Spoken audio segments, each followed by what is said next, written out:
In 2032 in the eastern United States, Flynn checks on her brother Burton, who lives in a trailer outside the house.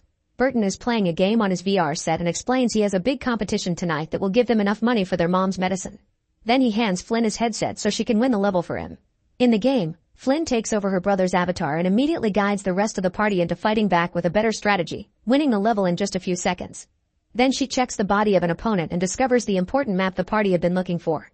Afterward, Flynn goes to her job at the 3D print shop. Burton's friends come by to drop a box for Burton, which contains a new kind of headset sent by a Colombian company called Milagros Calderon. The cost is absolutely free, but Flynn has to scan her eye as the equivalent of a signature to confirm she got the box.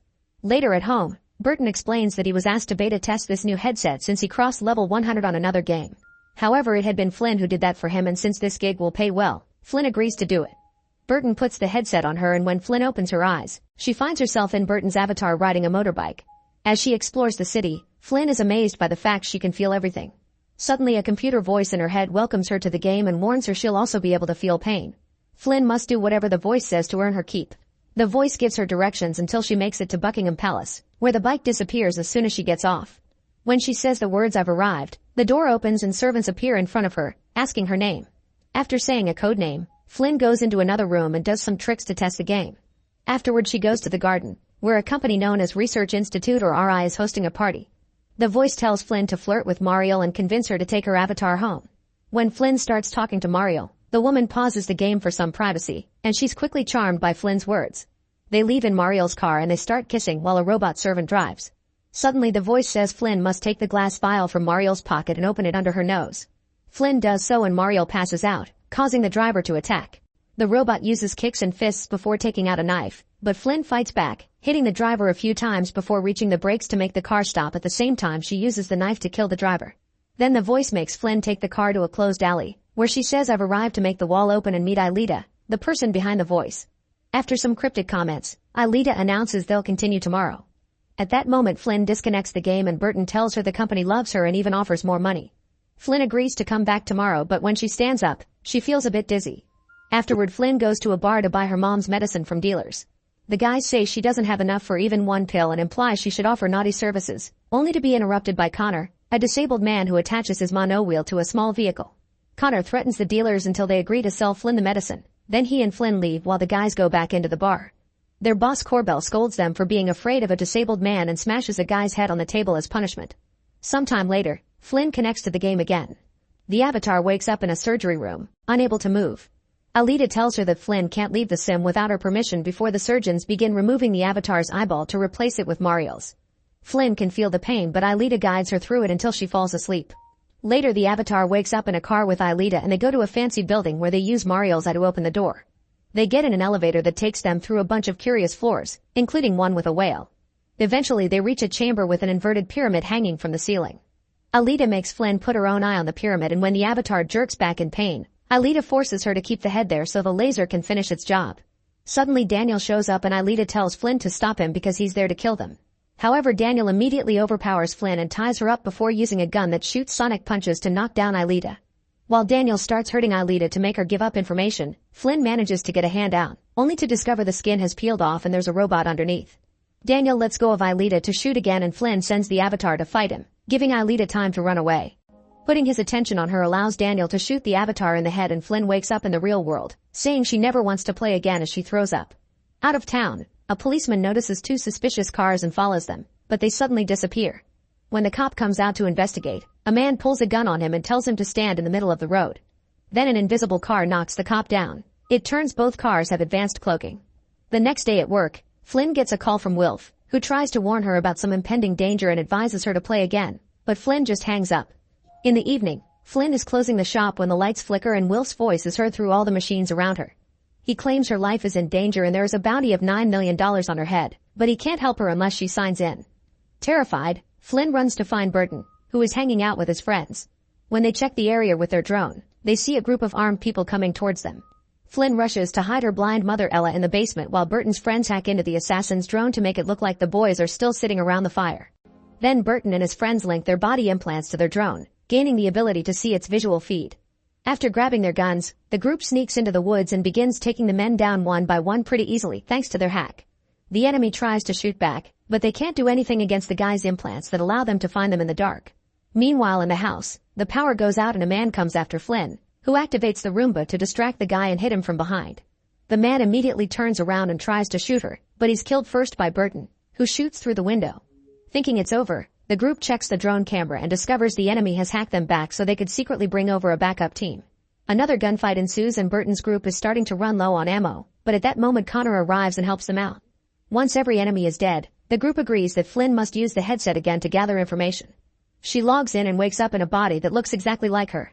Then Wilf approaches her and explains this isn't a game. The headset sends her mind to a robot called Peripheral in the year 2099. When she leaves the building, she's shocked to see giant statues decorating London but almost no people around.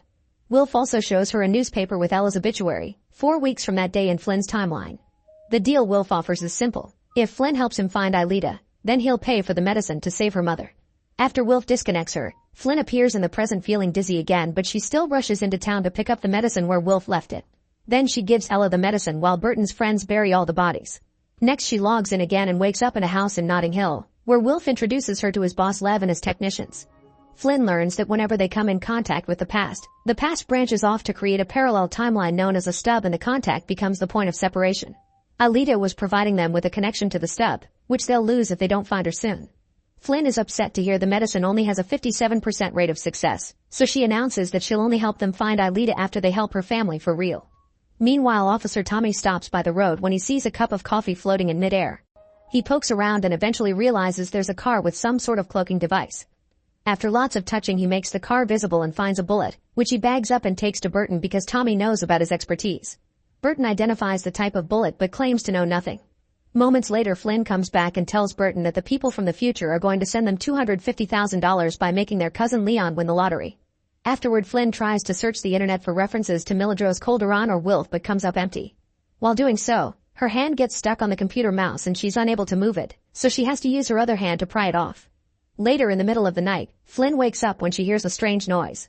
She goes downstairs and discovers it's Ella, who announces her eyesight is coming back.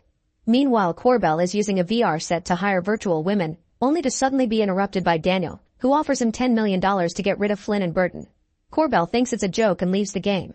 Later while Corbell is with a real woman, he gets a message saying that he has received $2.5 million in his bank account. Now knowing the offer was real, he agrees to kill Flynn and her family. The next day, Flynn goes to work and finds Burton and his friends printing more weapons. It turns out Burton has used the lottery money to buy the shop. Afterward Flynn logs in to visit the future. She tells Lev's group everything that happened with Aelita, and they explain that Mariel was an assistant security manager at the RI. They also tell her that Corbell has been hired to harm them, so Flynn asks to be sent back to the present to warn her brother. In the meantime Wilf parks outside his childhood home and remembers the day he and Aelita were adopted. When he finally goes inside, he hears Aelita singing, but it's only a robot with her face and voice. Then he meets his mother, who tells him she last saw Aelita a month ago in St. James. Aelita had said that she was staying where snow last fell in London. In the present, Burton meets Corbell and reveals he knows about his mission. He offers Corbell 2 choices, one of which is $200,000 every week to leave them alone. When Corbell asks about the other, Burton explains he and his friends are former Marines who are all connected as one big organism thanks to their military implants. If Corbell tries anything, he'll learn how deadly they can be. Corbell isn't scared because he's killed many criminals in the past just to control his town, so Burton points at the glass in Corbell's hand and a bullet immediately shatters it. Finally taking it seriously, Corbell shakes hands with Burton to accept the money deal, unaware that Tommy is watching nearby. Later Flynn logs in again and appears in a car with Wilf. They drive around Buckingham Palace, trying to retrace Flynn's steps from that night. They decide to walk around and Wilf links them up so they have access to each other's sensory experience, which can be controlled by moving their fingers. Now Flynn can see and hear everything Wilf can, including his hangover. Soon a police robot begins following Flynn and Wilf realizes that her robotic body isn't properly registered. Wilf tells the cop that Flynn's robot is being used by a woman from Canada who is desperate to see her long-distance lover. Then he kisses Flynn to prove the story. The cop believes it but makes Flynn log out. Meanwhile Daniel's boss and head of the RI Charisse invites company's researcher Grace to her garden, where she keeps tons of bees. While they share some tea, Charisse asks about Aelita, and Grace admits she told her about the Stubb research department. Then Charisse reveals there was a chemical in the tea that makes her sweat mimic a pheromone released by hornets and opens the door so the bees can attack Grace as punishment. The next time Flynn logs in, Wilf tells her about the clue he's obtained. Flynn thinks Snow could be a person, and Wilf realizes it was one of Aelita's heroes. They visit the place where the celebrity died and Flynn opens the wall like Aelita taught her, allowing them to find Aelita's apartment. The place is a complete mess, meaning someone got there before them. Then Flynn notices a broken clock that looks exactly like the one in her house, so she moves the hands to make the times match. A secret door opens and they find the surgery room where Flynn had her eye replaced. There are 2 broken down robots plus a white model of her own house and its surrounding area, including figurines of her brother and friends. After taking a sample from the robots, Wilf finds Aelita's implant in a box, which she got removed so she couldn't be traced. When they're about to leave, the main door suddenly blasts open. Soon Daniel and a robot attack them, and Daniel's sonic gun seems to affect Flynn's real body too. Wilf uses a fallen scalpel to attack the robot and knock it down, which distracts Daniel and allows Flynn to disarm him. Unaware that Charisse is seeing everything through the robot's eyes, Flynn begins shooting Daniel to make him talk and he explains Charisse is after her because she took something. Before he can say anything more, Charisse makes the robot kill Daniel. In return, Flynn destroys the robot with the gun. Then a flashback reveals that in 2075, London is absolutely destroyed and Wilf and Aelita are kids living on the streets. One day they see a van distributing food, so Wilf goes to investigate while ignoring Aelita's warnings. When he comes closer, the van starts looking blurry, so he throws a stone and discovers the whole thing is just a visual projection. Suddenly 2 people in yellow suits and masks chase after Wilf and Aelita, quickly capturing them both. Back in 2099, Wilf takes the samples in the implant to Lev, who points out that Aelita won't survive long without it. Flynn returns to her time and notices blood in her eye. Suddenly her right hand spasms again and when she looks back up, the blood is gone. Later Flynn and Burton argue over how they're handling the situation and as Flynn gets more agitated, a bruise grows over her left eye and she suddenly falls into a seizure. Burton takes her to see a doctor, who says Flynn had a tonic-clonic seizure but there don't seem to be any after effects. She still wants to run some more scans and advises Flynn to stay away from the headset. When they return home, Burton tells his friends he wants to log in and put those people back in line to ensure they don't hurt Flynn. Connor seems interested in the idea of being able to control a body. In the future, Charisse has her people make a robot in the image of Daniel so he can share information about Wilf and Lev. Moments later Charisse shows up at Lev's house and accuses him of stealing something. When Lev plays ignorant, Charisse talks about the structure of their world and its 3 major forces, the kleptoligarchy that Lev belongs to, the Met Police, and the Research Institute. Charisse reminds Lev that each group shouldn't overstep its bounds and points out the last guy that tried met a traffic fate. She threatens Lev with the same fate and after she leaves, Lev notices his teacup is gone. At that moment Connor logs into the Flynn robot and tries to run away by jumping through a window, but a technician immediately cancels the connection. Meanwhile Flynn is watching childhood home movies on a normal headset when Wilf appears to tell her what Connor did. Then Flynn reveals she looked into Lev and found the name in her timeline connected to a mafia-related man whose entire family was brutally killed, but Wilf says there is no connection. Afterward Wilf tells Lev what Flynn found out about his family. Lev isn't surprised and explains that he hired Aelita because he wanted a stub of his own so it could be used for many goals like testing new medicine. Lev reveals that he was troubled by the idea of other versions of himself so he had his family killed in the other stubs. Back to Flynn, her hand continues to spasm but decides to log in again anyway. She tries to go exploring, and when the technicians try to disconnect her, Burton's friends hack into the headset to stop them. Flynn wants bodies for Burton and Connor too and demands to know why there are such fewer people in the future. After both teams cause Flynn to connect and disconnect a few times, Flynn manages to stay in the future and convince the technicians to cooperate. Moments later, Flynn meets Wilf at a graveyard, where she sees mysterious objects floating over some of the graves. Wilf explains the objects show the different phases of something called the jackpot, which was a funny name given to the apocalypse. The first one opens up to show a complete electrical blackout in 2039 that started in the USA and soon spread worldwide. The second object shows a pandemic called the Blood Plague, and the third shows a total environmental catastrophe in which 7 billion people died over 4 decades. The fourth one is called the End and it shows a domestic terror attack in which a nuclear missile silo was blown up. The visual illusion of the explosion is too much for Flynn to handle and she asks it to stop, so she's sent back to the present. A flashback then shows how Aelita convinces Grace to share her research by appealing to their former relationship. Grace takes Aelita to the room with a pyramid, calling it the God Font. Here they have access to stubs used for their research in various fields. One of their studies belongs to the behavioral mod department, in which they set up a shell company in the stub that made a deal with the military, giving them implants for their soldiers. Those implants were then tweaked to affect the brain's compassion center. For example, they cause soldiers to shoot random wounded animals by making them see as the enemy. Only one soldier tries to help an injured dog and gets blown up in the process. Aelita is disgusted by human experimentation without consent, but Grace doesn't seem to mind. On their way out, they're seen by Mario. In the present, former assassin Robert is trying to live a normal life under a new identity until he receives a package with a phone and a sonic gun inside. He tests the gun and is shocked by its power. At that moment he gets a call from the Daniel robot, who offers $10 million to kill Flynn's family. Robert tries to decline, but Daniel forces him to accept when he threatens his daughter. Later, a bowling alley, Robert goes to see an old friend, accusing him of revealing his identity to Daniel. The guy explains he was threatened until he gave up the information, but a furious Robert still shoots him and all his sons to death. Then Robert gets in his car and Daniel sends him the information to find Flynn. Suddenly a surviving son comes out and opens fire on Daniel, who immediately rushes out of the car to hide under it. He shoots the guy a couple of times with the sonic gun and then runs him over with his car. In the morning, Flynn gets more tests done and the doctor tells her some bacteria is affecting the part of her brain related to seeing. Then she uses a spinal tap to take some fluid from Flynn's body to study it further. Meanwhile, Robert stops his car by the road and pretends it isn't working as he waits for Flynn to leave the clinic. However, Flynn's friend Billy finds him first and insists on helping even when Robert says no. At that moment, Burton and Flynn pass by in their car and stop when they see Billy, offering their help as well. Robert grabs the sonic gun and Flynn recognizes it, so she makes Burton duck right before they get shot. Then Robert tries to shoot Flynn, so Burton speeds up to escape and ends up crashing nearby. As Robert comes closer with open fire, Burton comes out and shoots back while Flynn makes the car go back to get Robert out of the way. Robert is soon ready to shoot again. However, Billy has her own weapon and brings him down first, overpowering him but not killing him because he's wearing a bulletproof vest. Minutes later, Tommy arrives and arrests Robert. He also asks Flynn about the sonic gun, but she pretends to know nothing. On the way to the police station, Robert tells Tommy about the deal he was offered and explains that those who hired him will want to cut loose ends, so he offers the money to Tommy to let him escape. Before Tommy can respond, an invisible force hits the car, making it roll over. Another car becomes visible nearby and the driver drags Robert away. By the time Tommy comes out, the mystery person is gone. Later, Flynn logs in and goes to see Charisse at the RI. Flynn asks why Charisse is after her and Charisse says she stole something, but Flynn swears she doesn't have anything. When Flynn threatens to kill her, Charisse reveals she's also using a robot body and attacks first. A fight ensues and both robots show remarkable strength, but Flynn still manages to overpower Charisse and break her neck before leaving. Another flashback shows Burton and his team in the Texas Outback in 2028. While on duty, they discover a dog stuck in a wired fence howling for help. They discuss whether or not to help it, and Burton reminds the others of the intel about the enemy using injured animals. The team isn't convinced and Connor runs out to help the dog anyway. As he cuts the wires, he sees that the dog is armed with a bomb, which blows up and takes most of his limbs. At that moment, Connor wakes up in the present, screaming at the memory haunting his dreams.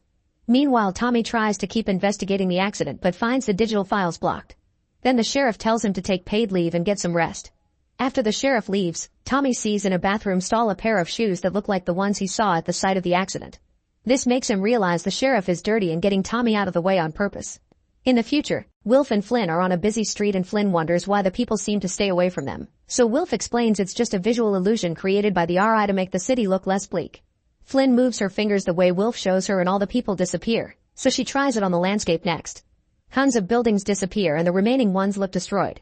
Afterward, Wilf and Flynn go to meet the fabricators behind Aelita's robots, whose location Wilf discovered thanks to the samples he took the other day. They enter a butcher shop and say the code word, but the butchers refuse to offer their real services. Then Flynn makes up a story about how she bet her body's maker that she could find a better fabricator, causing the butcher to rise to the challenge. He inspects Flynn's robot and says he can do it, offering her retractable titanium nails. Flynn then asks about replacing a robot eye with a human eye, which causes the butchers to attack. For an advanced body like Flynn's, it's no trouble to fight them at the same time, and with just a few movements, she knocks them both down. One of the butchers still tries to attack again, but Flynn overpowers her again and the other butcher tells her to surrender. Next, Wilf shows them a picture of Aelita and asks about her, so the guy says she had been working with a group of revolutionaries called the Neoprims. Wilf is shocked that his sister could hide that from him. In the meantime, Lev's technicians build robots for Connor and Burton to come to the future too. In the present, Corbell and his wife are setting up dinner while an unconscious Robert sits across the table. When he wakes up, he discovers he has a metal collar around his neck. He immediately tries to attack Corbell, but the wife uses a remote to give him an electric shock through the collar. Later that night, Leon learns that Connor has been suffering from nightmares and offers to share his pain. Using the implants, they connect to each other and Leon sees Connor's memories of how he lost his limbs. The experience leaves him shaking on the floor from the pain, but at least now Connor is peacefully asleep. In the future, the technicians realize that Flynn's doctor is researching the bacteria she found in her body. At that moment they get a visit from Inspector Ainsley, who is investigating Daniel's death. Lev can't call his solicitors because the phones are down, so they're forced to invite her in. Ainsley explains she can just arrest Will for his presence at Daniel's murder site and execute him in the next 7 minutes, but instead they can just answer her questions. Back to the present, the sheriff shows Corbell the video from Tommy's car. Meanwhile in Corbell's house, Robert steals a heavy paperweight while the wife is looking away. Then he pretends to be interested in Corbell's fish tank and comes closer to smash it with the paperweight, causing water to flood the room and make the wife fall to the floor. Furious, she uses the remote to electrocute him, but he grabs her leg and the water conducts the electricity to make them both pass out at the same time. A few seconds later, Robert's eyes open.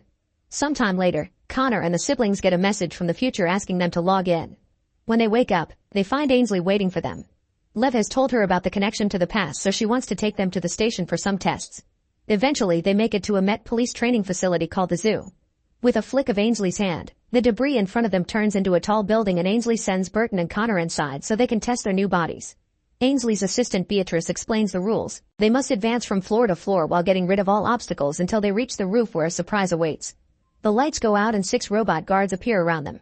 The guys work together like the old times and quickly bring the guards down while Beatrice analyzes their data. Once they're done, she announces each floor will have more and more enemies. However, the guys keep advancing through the floors with no problems, beating up any enemy that gets in their way. When they make it to the roof, Beatrice informs them the 3 of them must fight until there's only one left standing.